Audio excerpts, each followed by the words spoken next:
Ms. Piston will present CO2 solubility on geothermal reservoirs.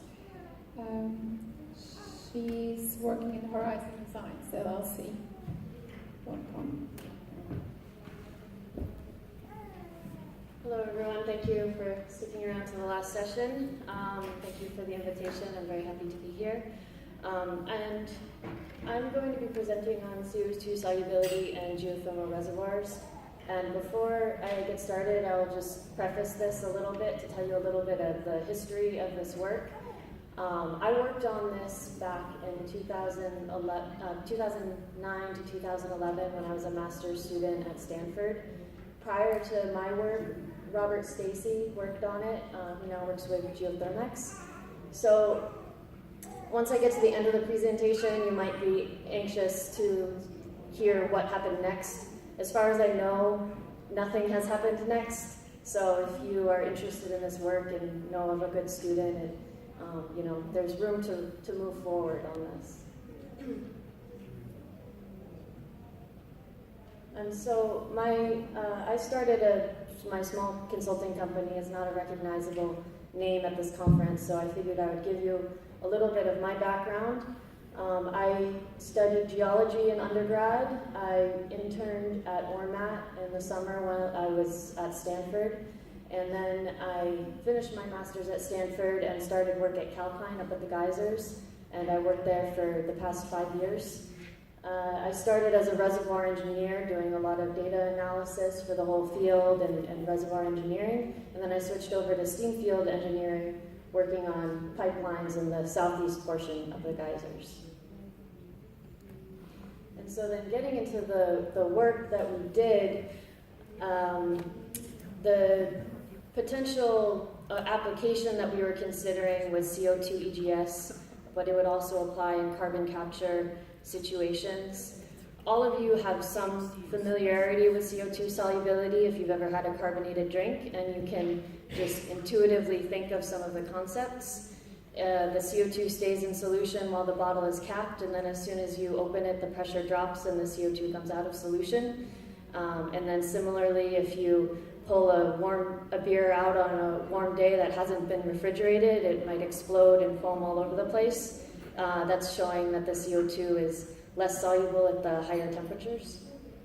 And so we're looking at the behavior of the CO2 water mixture inside the pore space of a rock. And so to illustrate the concept that we named active phase change, I'll discuss it in terms of an analogy to condensation and evaporation. If you consider just a single pore throat, you would have a lens of water on the inside. If you increase the pressure on the left and had the lower pressure on the right, then in the steam water system, you might get a little bit of condensation on this side and a similar amount of evaporation on the downstream side. If you think of CO2, which is soluble in the water, then you would get a small amount of dissolution and on the upstream side, and then you'd have this front of saturated water that is saturated with CO2, and then you'd have bubble nucleation of the CO2 coming out of solution on the downstream side. And to show this another way in a bit of a pore network, in the CO2 situation, you have the continuous bubble network of the drainage of the gas coming through, but then you also have a supersaturated front ahead of the connected drainage network. And so this is where we saw these bubbles coming out of solution in the front ahead of the main connected drainage area. In a nitrogen case, sorry, the contrast is not very good here, but you would have just the connected bubble network of the CO2 draining the water. You don't have any saturated front because the nitrogen is insoluble in water. And our experimental setup involved a Berea sandstone core held in a core holder that had a rubber blanket on the outside that you could put a confining pressure on. You had a pressure transducer on the upstream side and on the downstream side for your inlet and your outlet pressure. and then a series of transducers along the middle of the core. And what we did was a series of drainage and imbibition cycles. Imbibition just meaning flooding again with water, drainage flooding with the gas, and imbibition flooding with the water. And so what you have here are charts of the saturation of water in the core versus relative permeability. And so in the nitrogen water case, you drain down your water, you get to about a little over 0.4 or 40% water saturation. And when you repeat this by flooding with water and draining again with nitrogen, you can see that all 3 times you end up at approximately the same point, meaning your residual water saturation stays fairly constant.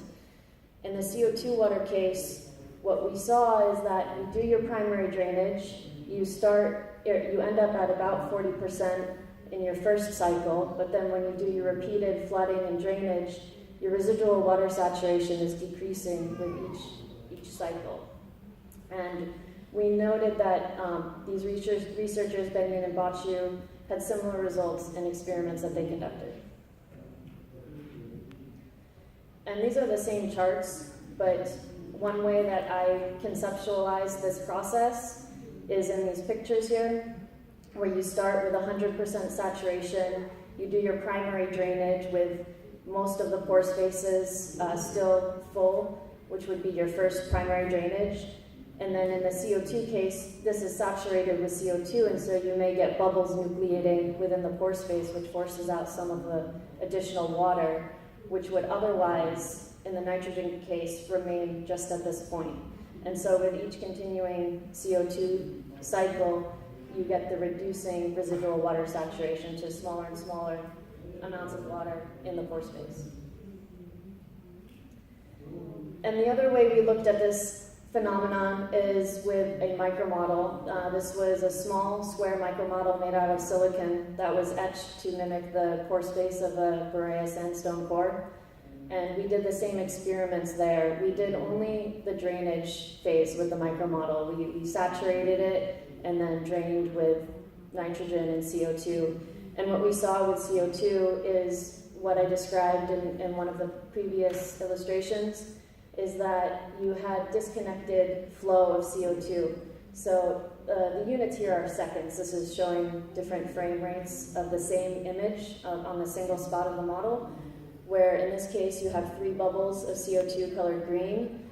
In the second frame, the bubble disappears, and then it appears again, and then disappears. So within just less than 2 seconds, you're getting disconnected flow of CO2 through the core.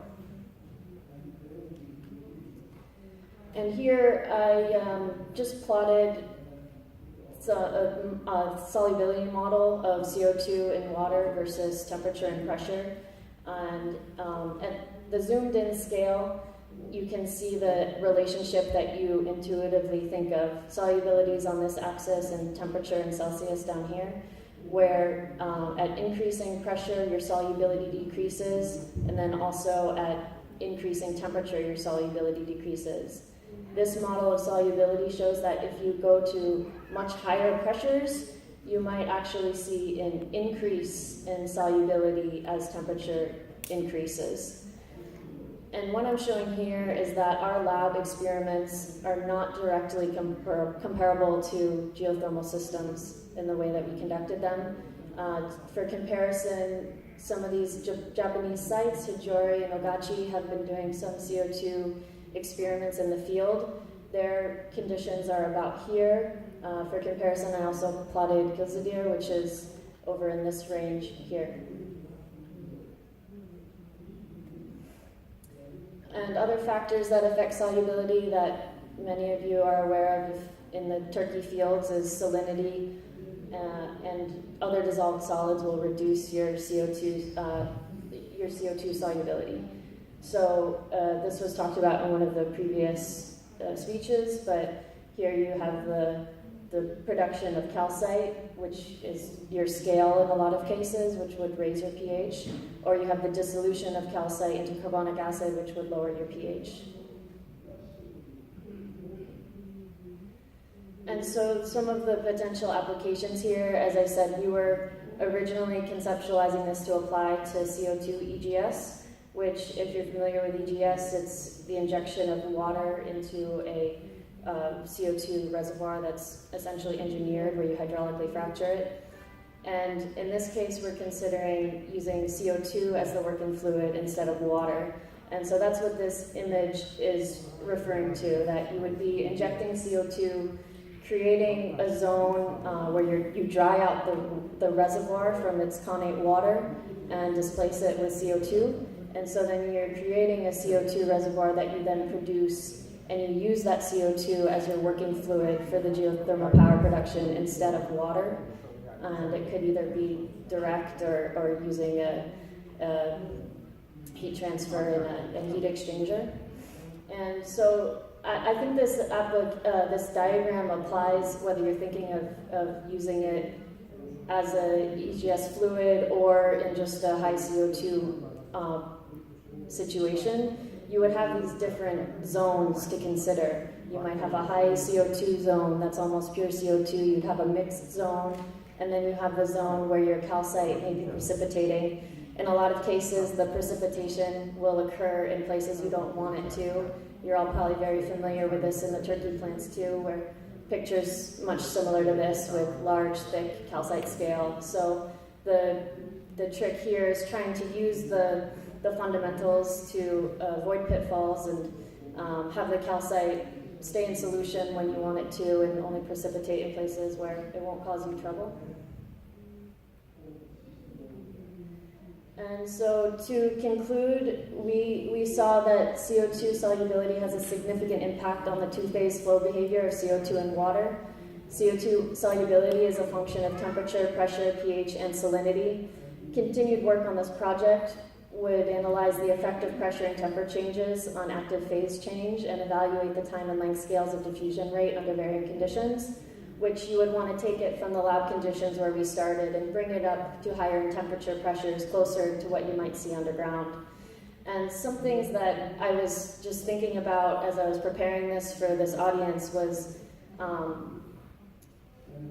active phase change might be related to calcite's carbonate scaling. So if you're thinking of it in terms of a geothermal system, you might want to actually be avoiding active phase change if this happens, because you know in the geothermal reservoirs that when you reach the bubble point of CO2, that's when your scaling problems begin. So the more you understand this, that might help you avoid scaling problems.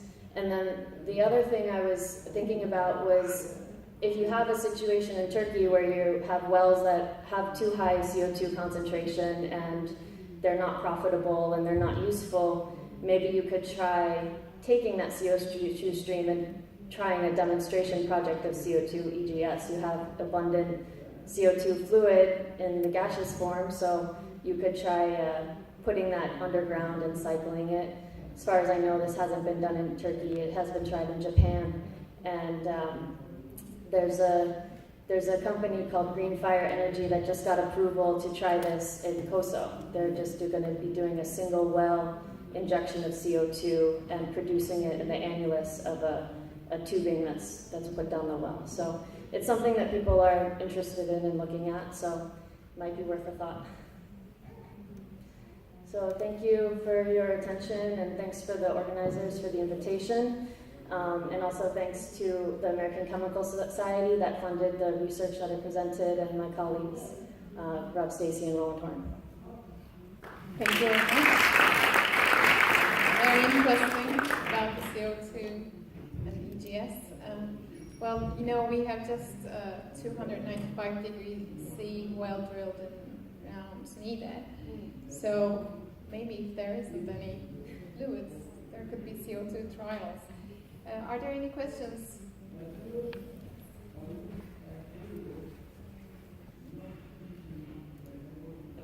What do you advise, for example, for a reservoir 250 or 240 degrees Celsius, which is going to be better to re-inject in reservoir CO2 as a supercritical fluid or a mixture of gas and water? Which one is better for scaling, especially in a reservoir? Well, if you have just supercritical CO2 alone, that would be better to avoid scaling. If it's mixed with water, then you'll have probably more problems with scaling. And the idea of EGS is considering supercritical CO2. Thank you. Any more questions?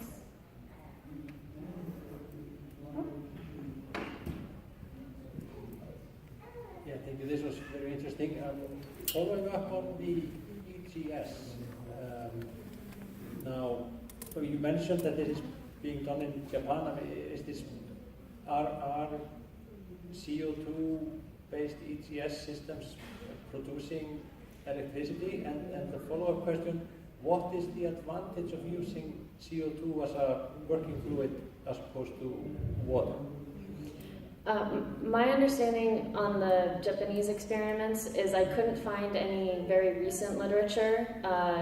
I have a full reference list I could look back on, but they're older, before 2011 when I was working on this. And they were just trials of injecting the CO2. I don't believe they were generating any electricity with it.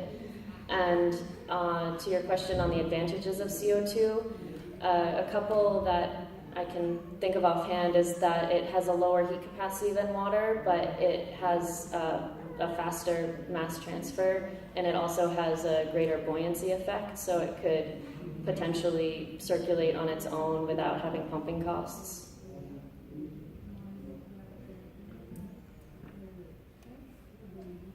Well, thank you very much. Thank you.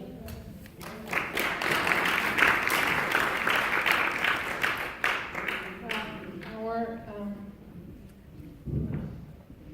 last speaker is Mr. Fredrickson, the World Bank.